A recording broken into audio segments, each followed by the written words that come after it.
Right. Said she would be able to make it, but did not. So we need a Julie bag later. She's offsite, right? Excuse me? She's in the Caribbean? Yeah, she's in the Caribbean. Yes, that's the person in the Caribbean. But she sent a message saying she would be online. Can I begin? Or not yet? You want to be there, Fabi? Let's just begin. Not yet. Well, hold on a second. I'm sorry. I didn't realize someone not online.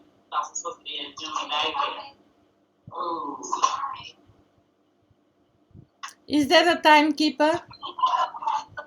1 second. So she Yes. I'll see the now about the French. Okay, well, we'll just take this one. This they'll speak and we'll just do a final time, right? I guess I will be doing that. All right, Julie, you may begin your speech. There's Michelle. Michelle has showed up. Michelle. Okay. Thank you, Michelle. No, Michelle, can you see us? Yes.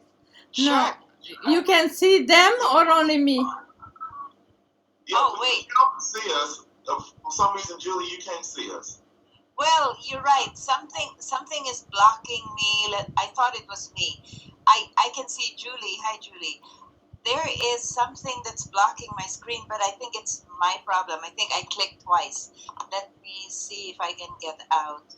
I have a double screen, so I can't see anybody else. But let's go right ahead. We'll figure it out. Okay. We'll figure it out. Okay. Can you give me the time when I speak, Michelle? We'll give you the final time. Yes. I was asking for the document. Oh, Michelle, can you give her the timing since you can see each other? Oh, okay. Is it 5 to 7? No, Is it 5 to 7? it is 4 to 6. 4 to 6. Icebreaker. And can you see my timing parts? Can you see that? Okay. Okay, we're good.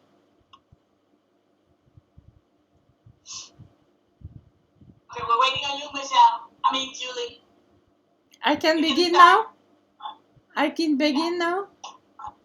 Sure. Okay. Yes. My name is Julie and I am 83, living now in London.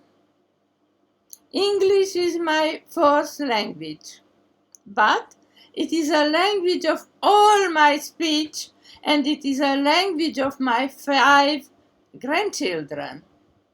So it is never too late. I was 77 years old or young a few years ago, and I was telling a story outside Toastmaster about how when I had to leave America, I have to change my profession. And somehow I succeeded to make people laugh. It was so nice to make them laugh. I really, really wanted that, but I had no idea how to make anyone laugh. I was convinced I was never funny. So I decided to learn. Three stand-up comedy workshops later, I finally went out to my first gig of my own. And 77 gigs later, I stopped to count. I learned on the way a lot about the audience, about pace, about pose, and also how a small gesture or a word can make a speech or a comedy routine look improvised. I learned also to give the same routine again and again and just change and tweak a little bit each time and add something new, slowly, what was new about my life. most important, I learned to look at my life with comedian eyes. Whatever now life ditches at me, I ask myself, how can I poke fun of it? And then it seems that I can take it easier. I usually speak about myself and I use my age. It works. Poking fun of ourselves, it really works, and telling stories. I really always believed that I am not funny, but I learned that we all have funny bones. We just have to train them. Never too late to train your own. As a pathway ambassador for years, I was waiting the pathway to come to my district, and finally I came to your district. But why? For me, Washington DC and all surrounding is home from 1977, when I worked at NIH, Bethesda, and I live in Rockville. My daughter remained there after I have to leave after 3 years.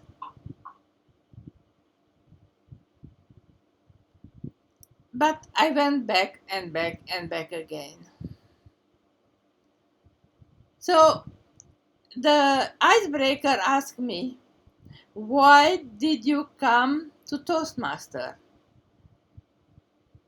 Should I tell you? I owe it all to Bob Blackley, International President 75-76. He found a way to bring women into Toastmaster. The clubs will vote one by one if they take or not. He is now online and I meet him almost every Sunday. And at 95 he discovered online clubs. As for me, when I arrived in 1977 in DC, I was single again. And everywhere I went, there were lots of women and very few men. So when I complained, the woman told me, go to Toastmasters. They have a lot of men there and very few women. So, yes. My first meeting, I went hoping to find a man. And I am still looking, at least in Toastmasters. Outside Toastmaster, I did found, of course, because I learned to listen. And when you listen to a man, it is not difficult to find. Never too late. Anyway, I had to go back after I joined Monument Toastmaster in Silver Spring and I was there for 3 years. Finished my CC and then I went back to France. I formed a company, married again, and now I am finishing level 4 of Pathways.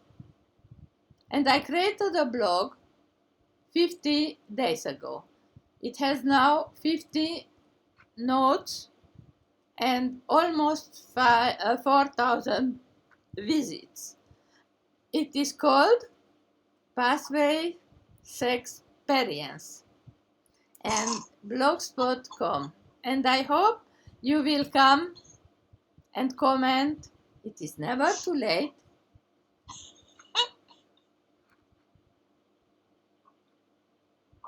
Madam Toastmaster. I believe we have video of everybody now, right? Yes. We can Okay, see. everybody can see. We can. A little bit of operator error from my part. Okay. Nothing bad. Thank you, Julie. We actually have a sister, or like you are. Yes. Stand up and tell us how you got here. Daryl Hampton, back on my computer.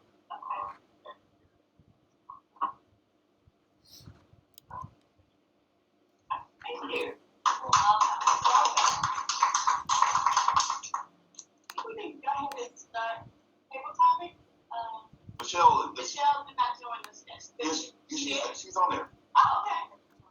Oh, okay. I'm sorry. Michelle's speech. Who's going to be her evaluator?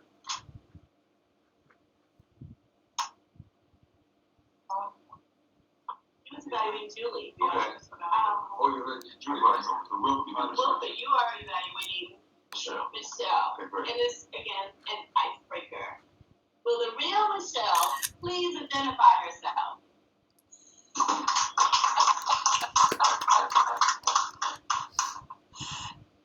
Yes.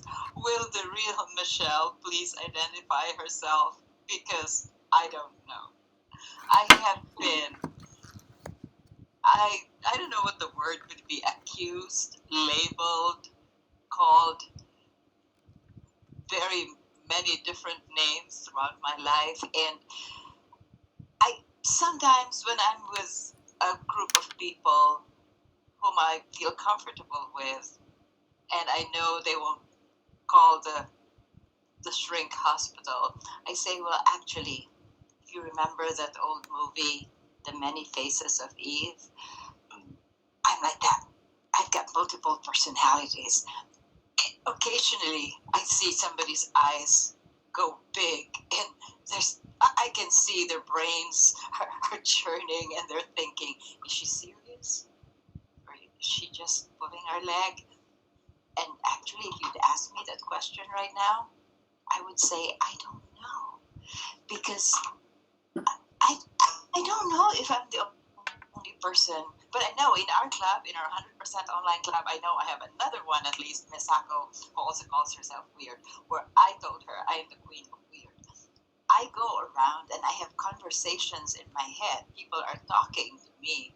Well, not people, me. Me is talking to me. And I thought for a while, maybe I'm crazy, but then I came across this book by Robert Fulghum. And I love Robert Fulghum. He's the one who wrote everything I ever needed to learn. I learned in kindergarten. And then he wrote several other books, like It Was on Fire, When I Lay Down in It, and several others. But one of the things I loved about him is he writes that in his mind, there is constantly a choir, a village of people talking and having arguments in his head. And he's never really sure who's going to win. And I was thinking, that's me. I have Michelle this and the other Michelle and the third Michelle arguing. And it could be as simple as one Michelle opens the freezer door, going to reach for her favorite Nestle drumstick. And the other one says, no, you're not going to do that. Get your second one for the day. And the third one says, oh, what the heck? There's a treadmill. You can always get on it and burn off the calories. And those are the usual casual conversations going on in my head.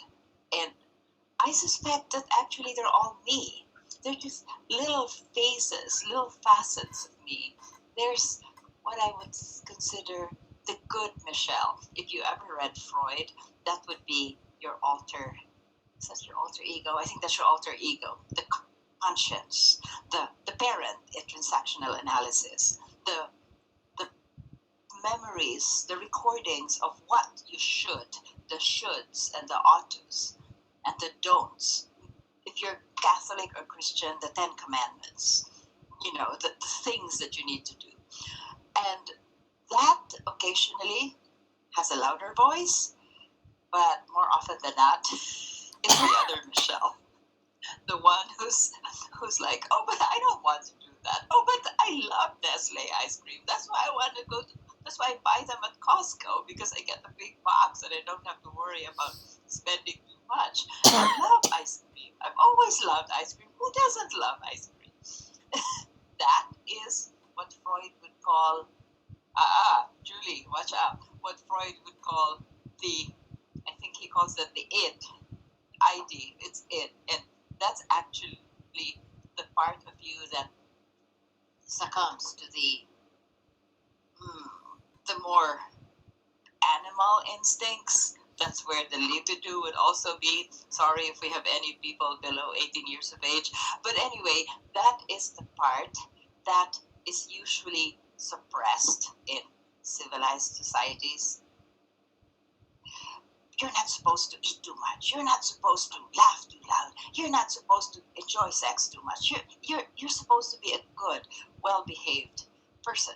Well, that's the superego telling the other Michelle. But that Michelle is usually the one that has more fun. Ice cream is great. And just sleeping in is great. And just binge watching on Game of Thrones for the 6 seasons is great. I mean, that's the Michelle whom I want to be with most of the time, but I know that that's not a very, perhaps, proper place to be in all the time. But then there's also the other Michelle, the Michelle who is what transactional analysis would call the adult, the person who manages to balance between the parent looking down on the child. The adult is what Freud would call the ego, what Thomas Harris in transactional analysis calls the adult. And what maybe is just the Michelle who presents herself more often than not to people, the Michelle who meets her clients, the Michelle who was the district director and trying to be really the adult, trying not to be the child, saying, well, we want to have fun, we're just going to have ice cream. So I've just shared with you 3 facets of Michelle, and the adult Michelle is actually wondering right now, where is the timing device, because I don't see it. We I'm can guessing see it. I'm You can see it. It is 4.5 yellow or now. 5. I don't. Sorry? It is yellow now. Am I at 4.5? 5.5? 6? Yeah, 6. Yeah, 6. There you are, because I couldn't see the timing device. But anyway, I think I've given you a snippet about who the real Michelle is. I still don't know. Once I find out, if I ever do, I'll let you know. Back to you, Madame Toastmaster.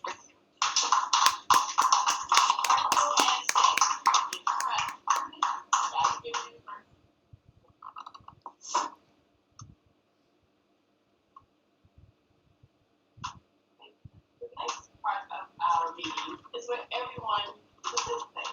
It's called table topics. It's where we invite you to participate. And the person today is our own Mr. Ralph Jones.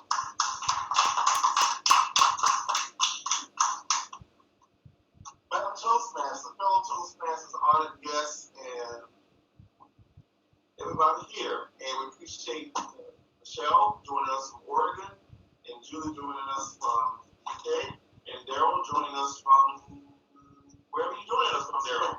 First day here at the MBC Toastmasters Club. Table topics is the opportunity to practice impromptu speaking. The timing of table topics, Stephanie, would be from 1 to 2 minutes. At 1 minute, the green light will come on. At 1.5, the yellow light will come on.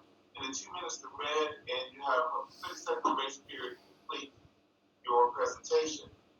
Daryl, you have the opportunity as a guest to participate, but because I'm a heck of a nice guy, I'm going to let you go last, okay? We want to give the opportunity for table topics based on the timing. Give everybody an opportunity to participate. Since Julie and Michelle have already spoken today, we're going to ask the other people to participate. And I believe in giving people the element of surprise. So what I want to do is go around the room and ask people questions from the infamous book of questions. And for Michelle and for Julie, if you've not seen this before, it's something that I use in table topics when we don't have any other questions, and basically has 217 questions in this book. So what I'm going to ask each of you to do is give me a number between 1 and 217, and I will give you a corresponding question. And you must answer it within 1 to 2 minutes. Please be advised, some of the questions in the book of questions are kind of tough. In fact, some of them are just a little bit off color and risque. If, because we're all adults,